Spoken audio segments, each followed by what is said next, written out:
Welcome to our 67th monthly Zoom presentation. We can all be very proud of the amazing library of recordings that we are building. It's truly a testament to the diversity of the roadside.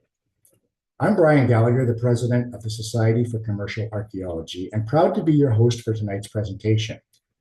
Welcome to all our guests and any new people we have with us this afternoon and evening. We're happy you took the time to watch an SCA presentation, and I hope you enjoy the show. And for anybody watching the recording of this episode of the SCA's monthly presentations who is not a member of the SCA, we earnestly ask you to consider joining. Funding for the various activities of the SCA comes almost exclusively from our membership. Just visit our website at www.sca-roadside.org and follow the links. And now I have the pleasure of introducing this month's presenter. In the fall of 2021, Evan Stern grabbed a microphone and took 2 months to drive Route 66 from Oklahoma to the Santa Monica Pier. Along the way, he spoke with over 100 people for his podcast, Vanishing Postcards. In The Voices of Route 66, Evan combines personal reflections with select footage from a few of the people he met along this journey to explore how the Mother Road's past, present, and future are revealed through the people who live and work along it today. Evan Stern is the host and creator of the podcast Vanishing Postcards, a documentary travelogue. The series invites listeners on a road trip exploring the hidden dives and frequently threatened histories found by exiting the interstates. Featuring dispatches from the backroads, its second season was entirely centered on Route 66 and named the Best Americana Podcast at 2024's Indie Podcast Awards. An oral historian, narrative auto producer, actor, and singer, Evan is a native of Austin, Texas. He currently resides in Manhattan, where he has performed at such venues as Carnegie Hall, Lincoln Center, and the Oak Room at the Algonquin. Evan, would you like to start sharing your screen? And let's hear your presentation. Sure thing. Let's see. All right. Just give me a second here. No problem. You can see the screen, but Perfect. Yes, it's just give me a second here. Yeah, no problem. There we go. We're in business. Wonderful. So thank you so much, Brian. It's a great pleasure to be here tonight. As he mentioned, I'm coming to you this evening from the island of Manhattan, so I apologize if you hear any sirens in the background. As Brian says, I'm going to be talking tonight all about Route 66. But before we get into that, I'd like to begin with a few words from this guy. And I trust that we have a few old folks in our audience tonight who recognize this face. This is Charles Kuralt. Believe it or not, despite my youthful good looks and full head of hair, I am barely old enough to remember Charles Kuralt too. And if anyone here tonight is unfamiliar, Charles Kuralt was a CBS correspondent who came to be known as the Walt Whitman of American television. He famously served as the original host of CBS Sunday Morning, but I think most would agree that his greatest legacy was his show On the Road. And as the story goes, he sparked upon the idea for the series in 1967 when flying above Ohio. He turned to his cameraman and said, "By God, next time we travel someplace, we ought to drive and find out what's really going on in this country."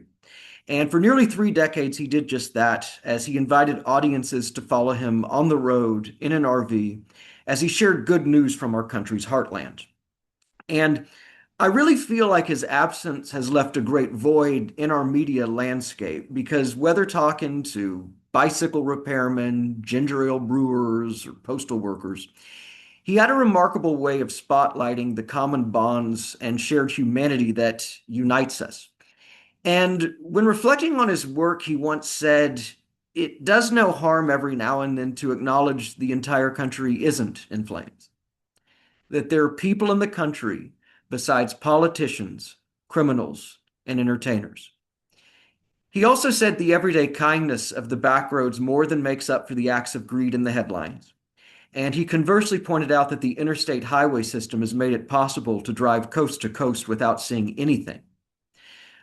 But something he said that I often return to is you can find your way across this country using burger joints the way a navigator uses stars.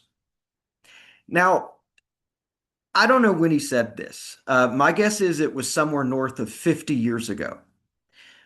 But the reason it stuck with me is because I don't know how true it is anymore.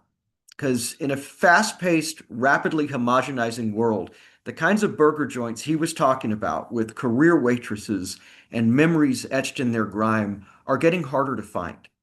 And when they close, we lose pieces of our unsung and frequently irreplaceable history. And I felt moved to revisit this quote tonight because the past 5 years of my life have been consumed with documenting and calling attention to places like these through my podcast, Vanishing Postcards. How it all came together is a really long story, but I trace, you could say that its seeds started when my YouTube algorithm kept suggesting travel vlog videos, influencers filming themselves in familiar Instagrammable destinations. And they frustrated me because I rarely saw the ways that I like to travel represented in any of them. Because more often than not, the people in these videos weren't saying, look at this place, so much as they were saying, look at me and how cute and fabulous I am in this place. So in early 2020, I grabbed a microphone, flew home to my native Texas to see about capturing a few stories. I really didn't have any kind of a grand vision at the time, but things quickly fell into alignment, and the project revealed itself to me as Vanishing Postcards. And I chose that title because each episode of the series provides a snapshot of a different place, and if there's a common thread in the places I visit and features that you don't know how much longer a lot of them will be around, or they're representative of fading cultures, histories, traditions that you just don't hear so much about anymore. Well, to make a long story short, I found myself in Texas for over a year thanks to the pandemic, during which time the project snowballed, resulting in a fully produced season that became something of a sleeper critical hit. And even before it was done releasing, people kept asking me, okay, so what's next? You should do a season in Louisiana. There's so much left in Texas to explore. How about Florida? Until I finally just blurted out in front of my parents, well, if I had unlimited resources, I think I'd like to drive Route 66. Now, how'd I come to this idea? I wish I could share some inspiring Genesis story or Eureka moment. If there was one, though, I honestly can't recall, yet it is absolutely something I felt called to do. Why is this? Well, what is it that calls anyone to take a road trip? It's a uniquely American concept driven by the idea of a quest. I think we can blame its origins on the pioneers who went west in search of wealth, freedom, adventure.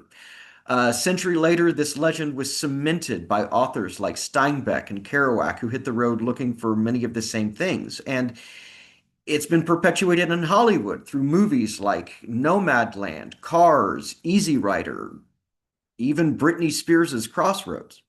Now, was I seduced by similar grand visions? Well, let's just say that name Route 66 is magic.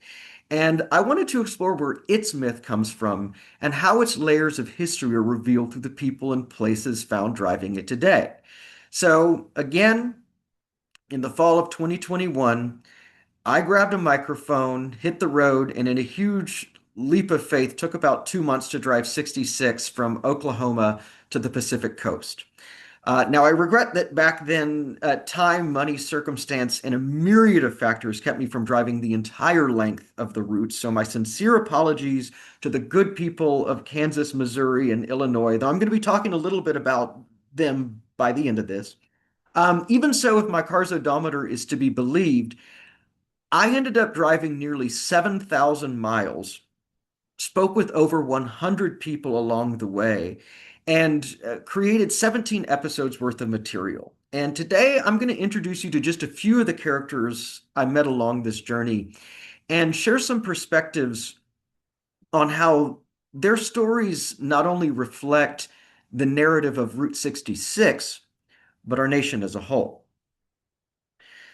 So before hitting the road, the very first person I spoke with for this project was the author Michael Wallace, who's described Oklahoma as the crossroads of America's Main Street. And it was really important for me to begin there because I feel like Oklahoma is where so much of 66's identity was initially forged through figures like the Jodes, Will Rogers, the Highway Commissioner Cyrus Avery. But before digging into any of that history, I felt it important to acknowledge that all stories in this country begin with those who were here first. That's absolutely true of Route 66. Its alignments often follow native trade routes, and driving it today, you will pass through more than 25 tribal nations.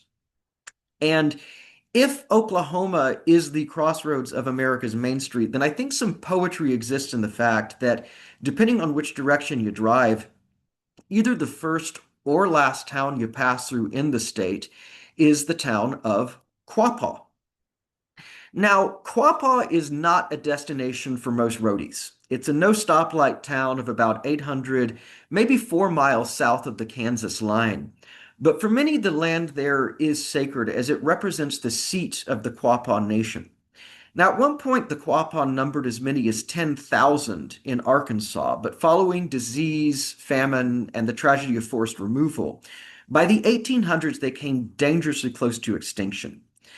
As such, they don't have the name recognition of neighboring tribes like the Choctaw, Cherokee, or Osage. The last of their full-blood members died a few decades ago, and many of their ancestral memories have been lost. But one I met there who's working to recover some is an artist and educator named Betty Gadke. She's on a mission to revive the practice of Quapaw pottery, which she says is one of her people's great artistic legacies. And here's Betty in her own words. Started realizing that we have completely let this fall to the wayside. And Quapaws are probably known for their pottery above everything. So for this to happen, it was just heartbreaking because, like I said, we don't have a written history. So when, say when the smallpox came through and we lost so many of our people, so much tradition went to the grave with them. And my grandmother she lost both her parents by the time she was 8 years old. So she was an orphan. She couldn't speak a word of English. She was only fluent in Oguppa. And she ended up being sent to the Carlisle orphanage in Pennsylvania. She almost died there. I mean, she had an appendix attack. They didn't do anything for her for a week. It is a miracle that she even lived. Grandma never talked about it. She would not share her language with us. And I think a lot of that generation felt that way because they did not want us to go through with what they just went through. So they did take a bit of that out of them. And so it's been a struggle to come back. So, but my mother shared with me, and I never witnessed it, but from the appendix attack, my grandmother had a hole in her stomach that she carried her entire life. And she died where you could put your fist into that hole in her stomach. So, yeah, that's is what helps make me who I am. To know that we overcome that, we survived it, and what it represents is how tough we were and how tough we are today. So I think that this work that people like Betty are doing to share the true art and stories of their people is hugely important. Because people have always driven Route 66 in search of a glorified, non-existent past. I mean, as we all know, people make this trip today to hunt for neon and relics of its much-hyped mid-century golden age. But back then, a lot of travelers were enticed to make this trip because of Technicolor Westerns and TV shows like Gunsmoke and Bonanza that glorified the 1800s. And because of that, the Native American presence along the route was long exploited and misunderstood. And one I met who remembers this time well was a man named David Yellowhorse. His family opened a trading post on the Arizona state line, just a short drive past Gallup, that's still in business today. And he remembers when he was a kid, back in the 50s, 60s, every now and then they'd get people who'd pull over and say, well, my wife and I, we were afraid to stop because we'd heard about the Indians, but we're glad we did. And so after hearing this more than once, David told me that his dad and uncles put up a sign. It said, friendly Navajo ahead. We know Scout Paleface, just wallet. Now, like Betty, David is a craftsman as well. He's a sixth generation silversmith and knife maker.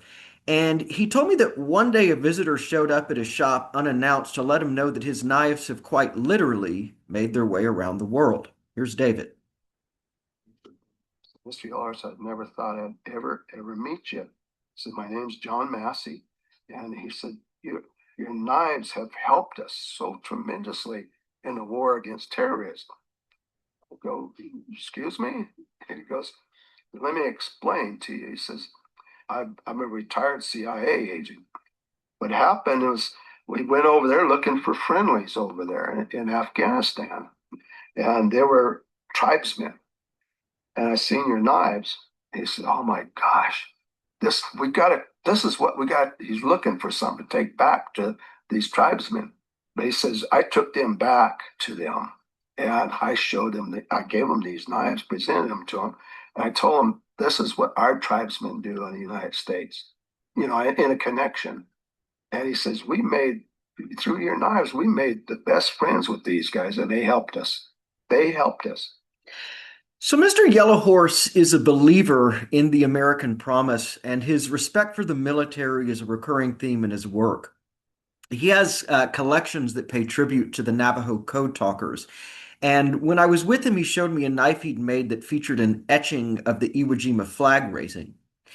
And meeting David and seeing his work caused me to recall a sign I noticed entering Gallup that announced its Rand McNally designation as the most patriotic small town in America. Now, it's interesting to note that Gallup's other title is the Indian capital of the world. So, given history, I can see where these names could strike some as maybe a little bit dichotomous. But if we take some time to think about what patriotism really is, I don't think these titles are contradictory or even coincidental. Because patriotism encompasses love of country as a whole, including all who lives here. It instills feelings of community, respect for the land, and pride in culture and roots. Well, I've met few for whom these issues are more intertwined than these original Americans I met driving our main street. And as I was working on the episode that featured these voices, I came upon a quote from an Aboriginal leader named George Erasmus who says, where common memory is lacking, where people do not share in the same past, there can be no real community. Where community is to be formed, common memory must be created.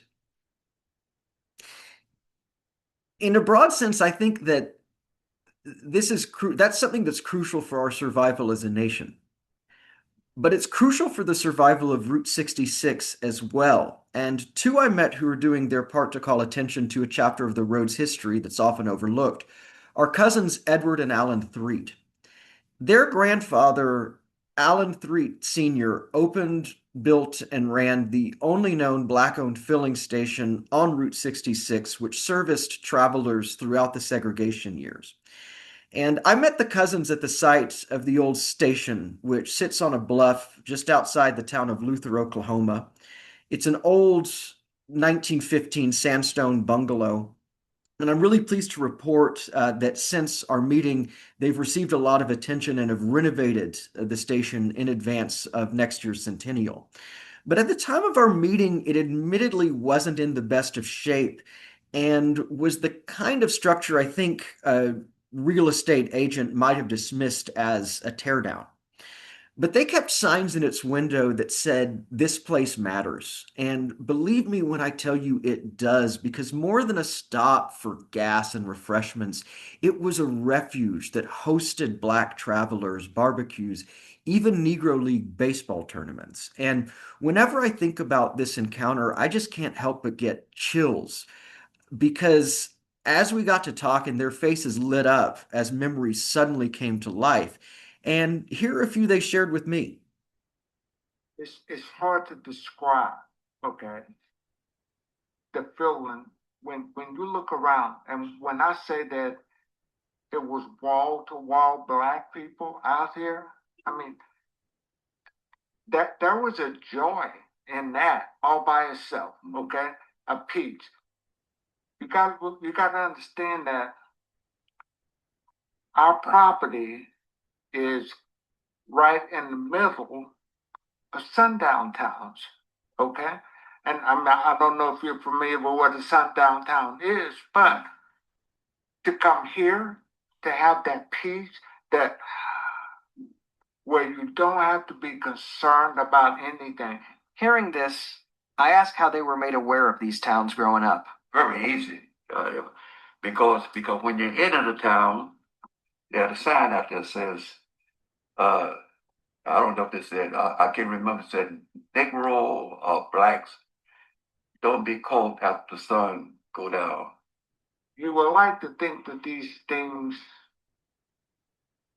went away, but they didn't. You know, a few years back, and let's say 10 years ago, okay, I used to be the mayor in Luther, okay? And I had a white guy tell me, don't let dark catch you in town, okay? This is 10 years ago, okay? Now, me being me, I made the point to be in town after dark, because you're not going to tell me. That's just my attitude, okay? But again, that just goes to show you, okay, that you would like to think that things have changed. And they have. But not that much, okay? Not that much. So I felt it was important to include this clip because it reveals an unspoken but uncomfortable truth that remains present along Route 66 today. And look, I want to make it very clear that I recognize the important, valuable role nostalgia has played in its renaissance.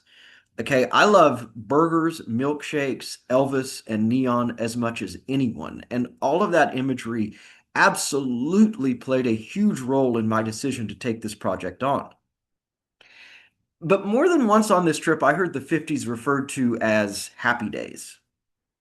Well, those days weren't happy for everyone, and as one who's lived most of my adult life in Harlem, I can assure you my neighbors aren't thinking about driving Route 66 anytime soon. They're afraid to. And while the Green Book may no longer be published, you don't need to look far to find Reddit threads and online forums of Black travelers asking questions, sharing experiences, seeking advice. I've seen a few. And the concerns they have in advance of travel would never cross my mind. That's heartbreaking. And it speaks to issues we have in this country that are going to take generations to untangle. But there's power in sharing stories. And while I know some out there might be wary of touching on this history because they're afraid it might somehow detract from the fun of a road trip, as we're well on our way to becoming a majority-minority society, I'd argue that those who care about 66's future endurance should be afraid not to. And it's not an either or. And what's more, I'd actually wager that most actually do have it in them to hear these stories.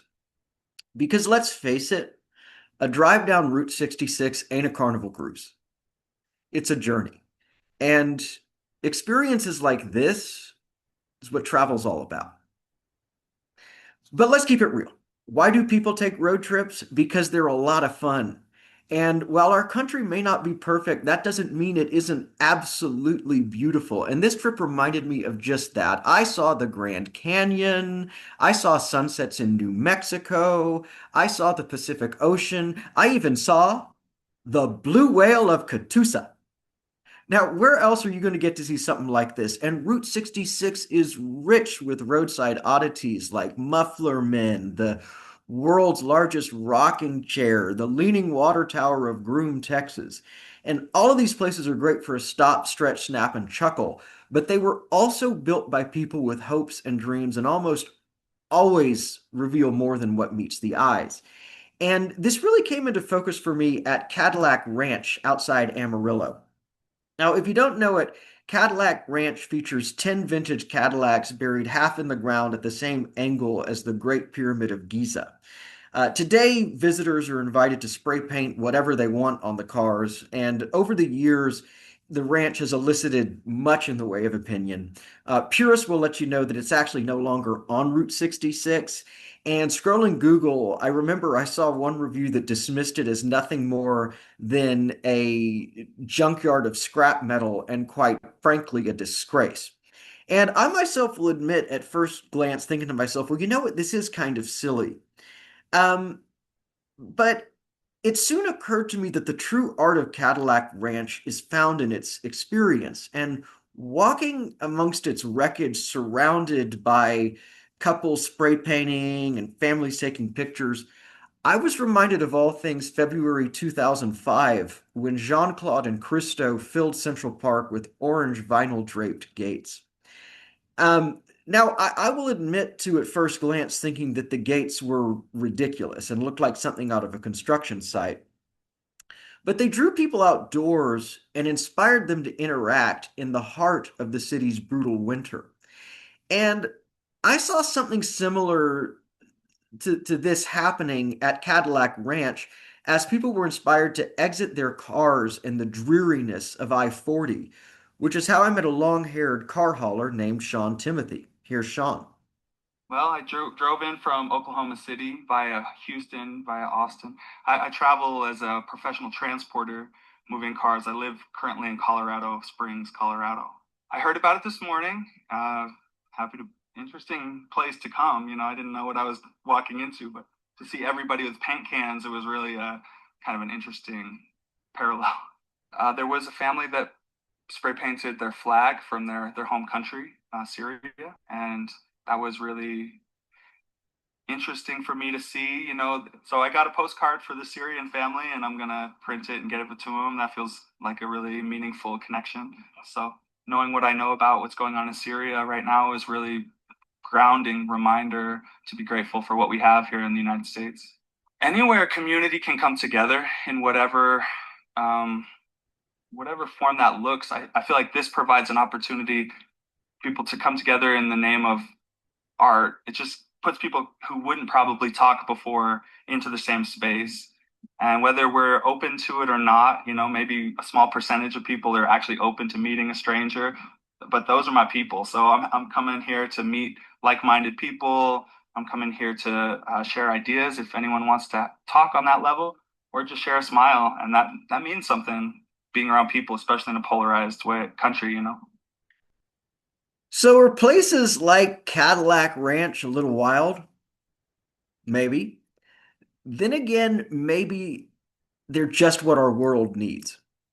I mean, I love what Sean is talking about here, not only because it reflects the personal interactions one gets through travel, but because it speaks to the power and value that art and culture have today. Because in this horribly polarized moment, they can provide a rare area of agreement. And while I am no Pollyanna and am by no means naive enough to suggest that culture is somehow the answer to all of our problems, if we're looking to bridge gaps, I think it can be an okay place to start. And in regard to culture, something I think that those who live and work along Route 66 understand is that cultural preservation has great economic benefit. And few I met can testify to this better than Angel Delgadillo of Seligman, Arizona. Now, among dedicated roadies, Angel needs no introduction. He was born in 1927, just 1 year after 66's commission, and is a living witness to all of its incarnations. He saw Dust Bowl migrants pass through Seligman on their way to California in the 30s. He saw tail-fin Chevys pull into his brother's snow-capped drive-in in the 1950s. He also saw what happened in the 1970s when his town and others like it were bypassed by Interstate 40. But well before many others, he recognized that a path forward for Route 66 ran through its past. So he gathered community members, formed the first Route 66 Association, campaigned to get the stretch that runs through Arizona designated a historic byway, and in doing so helped plant the seeds for the renaissance the road is enjoying today. So here's Angel and a brief version of his story. The day before we arrived past, the town of Sligo was alive and well. History says that there was 9,000 automobiles using the street every 24 hours. We were bypassed at about 2:30, 3 o'clock in the afternoon. Traffic stopped, just like it was forbidden to come into town. Businesses closed up. It was tough. But not long after, Angel began to notice there were a few drivers who still kept finding their way into Seligman and his barber shop. You don't know what you have until you lose it. I said, what the hell are you looking for? I told myself, you got a highway that you wanted. What are you doing here in Seligman? It finally dawned on me. They were looking for America of yesterday. And there's where I got my idea of how to get the economy back to Seligman. And my simple thought was, we asked the state to make Route 66 historic from Seligman to Kingman. And after forming the Historic Route 66 Association February the 18th, 1987, half a dozen of us became the nucleus. The state finally made it historic November of 1987. So in giving Route 66 a historic rebirth, the beautiful thing is that we have, in as many words, set an example. You can't wish for, you can't beg for, even money can't buy for. But if you go out and you believe in yourself, you can get the job done. So I'll tell you, I'll just briefly tell you, last summer, I was in the town of Luano, Italy, which is a small town on the Ligurian coast, just between Genoa and Nice. We weren't just the only Americans there. I'm pretty sure we were the only foreigners there, period. Well, I go down to the square one evening to check out a festival, and I look to my side, and what do I see but a local couple in matching Route 66 t-shirts. Then I looked closer, said Seligman, Arizona. And I'm pleased to say I saw Angel just a few weeks ago in Flagstaff, and he is as spry and lively as ever. And today, each state along Route 66 claims its own association inspired by the model spearheaded by Angel and the people of Seligman. And historic designations and preservation efforts are ubiquitous, as are the countless who exit the highways each year in search of iconic shield signs. But what I and anyone who's driven the route will tell you is that its heart and soul isn't found in its relics. It's in people, like the Delgadillos. Harley Russell, the redneck bard of Eric, Oklahoma. Brenda Hammett Bradley, who stays up till 3 a.m. each night making pies at her Midpoint Cafe in Adrian, Texas. And innkeepers like Rosie Ramos, who for years greeted travelers behind her desk as the manager at Fender's River Resort in Needles, California. We weren't wealthy family. We were not a wealthy family when I was growing up. There was 6 kids and my parents worked for the church and for the Catholic school. We may not have had much, but my parents gave a lot.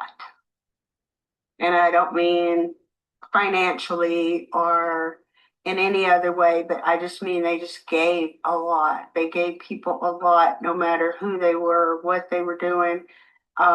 If somebody needed a floor to sleep on, there was times I'd wake up and there'd be somebody sleeping on our living room floor, and I'm like, Mom, who's that? Oh, your dad wants to help this guy out, After seeing that, it kind of made me feel, well, it doesn't make me feel anything. It just happens. It doesn't matter if they tell you thank you or not, because there's somebody out there that knows what you're doing and you're going to be blessed in your own way. And I think I am. I'm 62 years old and I'm blessed. I know thousands of people I would have never met if I hadn't moved here. So very sadly, Rosie died not long after I spoke with her. but it's my hope that her presence in this series can play a small role in preserving her memory. And her passing underscores why I opened this season with this very brief quote from the photographer Jim Livingston. There's so many stories on Route 66 that are gonna disappear. And so one of the most valuable things I think about traveling Route 66 is to hear people's stories. That may be the most magical part of Route 66. So Jim has photographed more than 1,500 people up and down the entire length of 66 in service of a portrait series he titled The I Am Project. Its concept is simple but powerful, as he asks each one of his subjects to complete the prompts, I am, I regret, and before I die. And I found myself thinking about these questions again as I neared the end of my trip, which concluded at 66's spiritual terminus of the Santa Monica Pier. I mean, whenever you finish something big, you're going to get a little bit reflective. But I will say what I didn't know then that I know now is that the road never really ends, because every time I think I'm done with Route 66, Route 66 proves it isn't done with me. Obviously, I'm talking about it tonight, but I was speaking about it. I was sharing this presentation just last month in Flagstaff, Arizona, and I've since been to Kansas, Missouri, and the great state of Illinois, where I was awarded a grant last year to manage an extensive oral history project on Route 66 in their capital city of Springfield. You can find it on YouTube, and I'm going to be going back there again next year. I know that already. I've also since learned that while Route 66 is no doubt special and has earned its legendary status, it's really just one of thousands of roads we're lucky to have in this country that encompasses city blocks, small town main streets, country back roads. And I encourage everyone here to go out and find your own Route 66, because I promise you there is one closer to home than you might realize. But not knowing any of this, gazing out at the Pacific, a part of me still expected to have some meditative stroke of insight, like the closing montage of a movie. But I really didn't hear much other than the waves, didn't feel much other than the breeze. And so after I'd had enough, I turned around and started walking back down the pier, at which point I ran into a busker named Buddy Ballou that I'd met a little earlier. Now, Buddy is a retired dancer, and he'd performed for over 10 years on Broadway as a company member of a chorus line. And now he spends most of his days playing a trumpet for tips on the pier.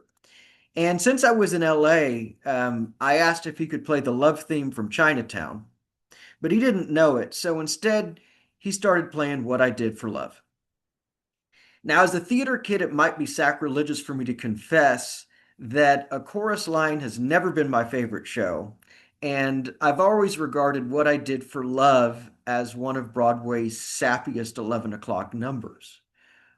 But in that moment, it hit just right, and not because of Buddy's connection to the song, but because to me, this trip was a love project. And it was absolutely something I had to do before I died. And so, yes, it cost me money, gained some weight along the way, but I can't forget, won't regret what I did for love. Thank you. Well, Evan, that was amazing. I don't know if you haven't been able to read the comments because you've been giving us this amazing presentation, but when you see the comments, people are loving this because it's such a different, it's a different take on the roadside, excuse me, than we're used to. Usually it's like motels, diners, neon signs. It's all about the hardware. But yours is, some of it, there were some really good pictures about the hardware, but it was about what you might call the software, the people that are behind all this. And as you say, it's the people that make it. This was a very different presentation for the essay. And I must say, quite affecting, actually. It was affecting and also very humorous. There's a couple of times I had my audio off and I was laughing my head off at some of your comments. It's very, very well presented. But it's quite obvious that you're a practiced presenter and with your podcast and so on because you're very good at it. I was Thank really you. impressed. The interesting thing is we have a lot of really complimentary comments, but we don't have too many questions. But I have a question for you. Yes, please. And that is next year, as you mentioned, is the 100th anniversary of Route 66. So do you plan to do anything special for that? Well, I know I mentioned earlier in the presentation that last year I had the great privilege of spending a lot of time in Springfield working on this extensive oral history project for them. I conducted 17 in-depth interviews there. I was paired up with a local photographer. And they've already reached back to me, and I know that I'm going to be speaking at the Miles of Possibility conference there next year to talk about that project and everything in greater depth. And it was at that conference where I shared this presentation for the very first time. In fact, I noticed that Reese Martin, the head of the Oklahoma Route 66 Association, is with us. I could have warned you, Reese, not much has changed since you saw it a few years ago. But that's where I gave this presentation for the first time. It was how that grant came together. And since then, I've been privileged to share this presentation at a number of places. And I'm working to see if I can get a few more other gigs that'll take me back to the road doing it again next year. Okay, that's great. Now, Dennis Gibson says, I've been a Vanishing Postcard subscriber since meeting you at the 2023 Miles of Possibility Conference. And I'm really happy when a terribly rare new episode shows up. Sadly, the most recent was over a year ago. Hope that changes. Can you give Dennis any encouragement there? Well, yes. So it's definitely a challenge because Vanishing Postcards is absolutely my baby. It will have a life again at some point, but it's very challenging because it is a self-funded project, and paid work is always going to take priority over that at this point. It's just the reality of things. So I am pursuing grants and funding opportunities. Believe me, there are many ideas and many more things I would like to do with it. But what I can say is that I've been very privileged over the past few years. What's been keeping me busy is I've been working as a producer for a show called Gravy, which shares stories of the changing American South through the foods we eat. Although I'm primarily based up here in New York, I've become their go-to source. And I'm currently working on a story for them that's all about Texas whiskey that's going to be really good.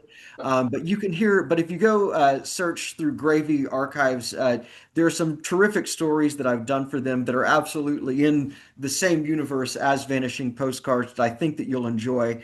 And I can also probably, if you go to YouTube, visit Springfield, you should be able to find the oral history project that I just mentioned.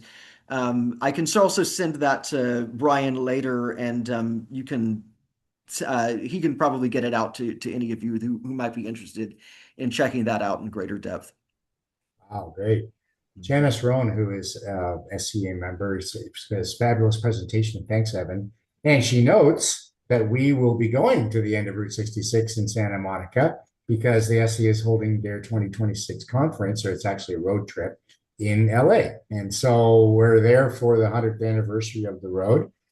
So it's all kind of coming together. So maybe she's going to try and consult with you, Evan, as to what we should be doing for the conference when we're in Santa Monica. Well, believe me, in LA and Santa Monica, you will find no shortage of things to see and do. And I think LA is...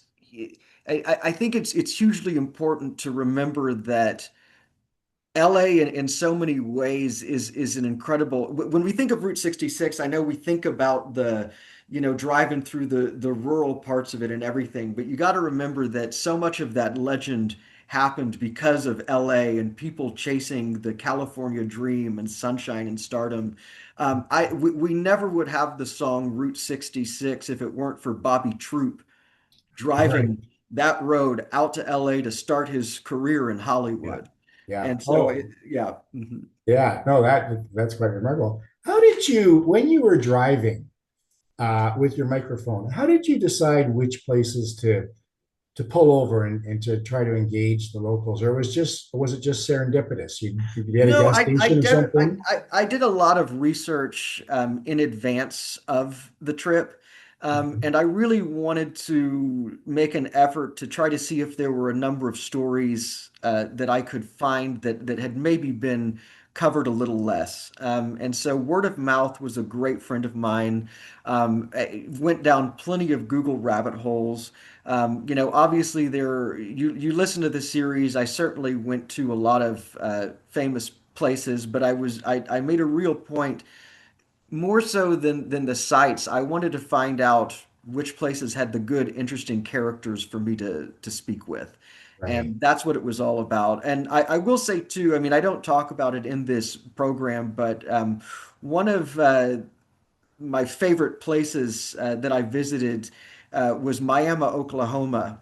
You go to Miami, there's a British cemetery that they have there because in World War II, British Royal Air Force pilots were sent there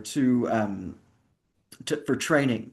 And while there, a number of them were killed in accidents and were never able to make it home. And they were buried there. It's their resting place. But the town of Miami um, continues to honor their memory each year. And it was just thoroughly moving to meet the people there who were working to honor that story and that legacy. Wow.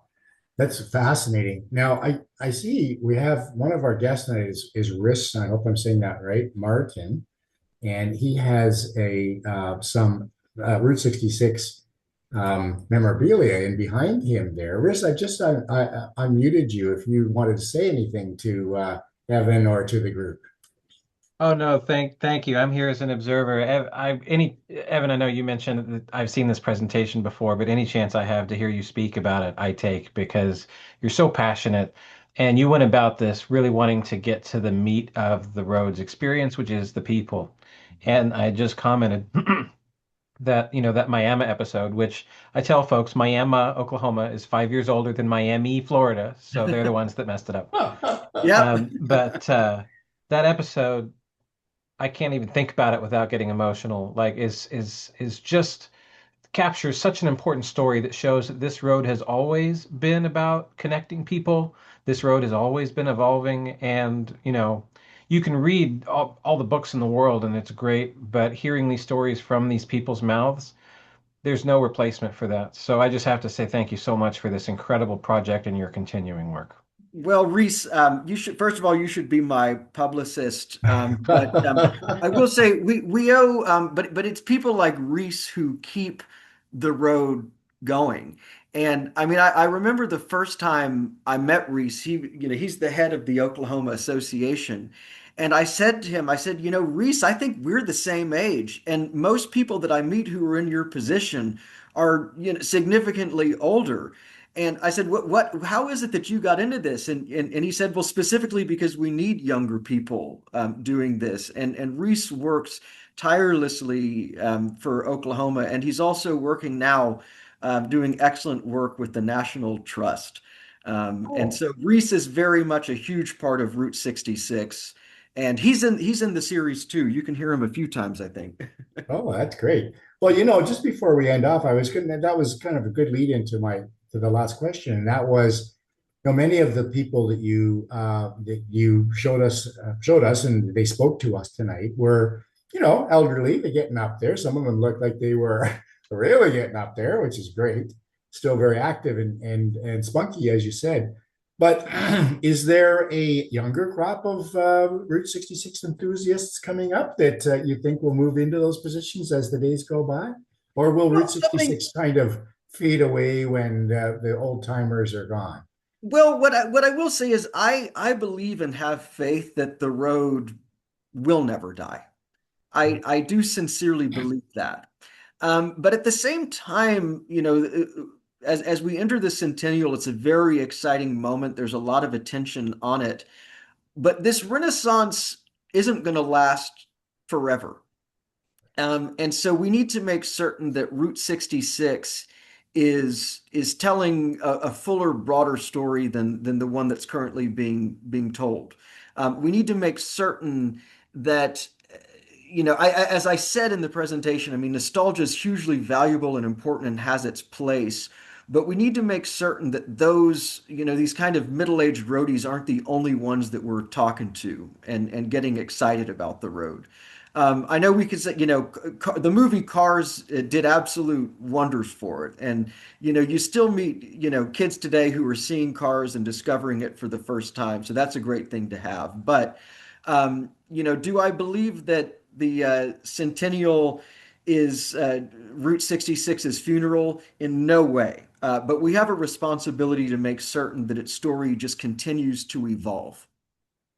I couldn't agree with you more. And the SCA actually is in this exact same situation. Mm-hmm. Well, Evan, this has been a really remarkable presentation and quite distinctive from some of the other ones that we've had. And I must say, very evocative and very enjoyable. You can see the comments for yourself that I'm speaking for the audience as well as myself. Just before we go, I would like to remind everybody about next month.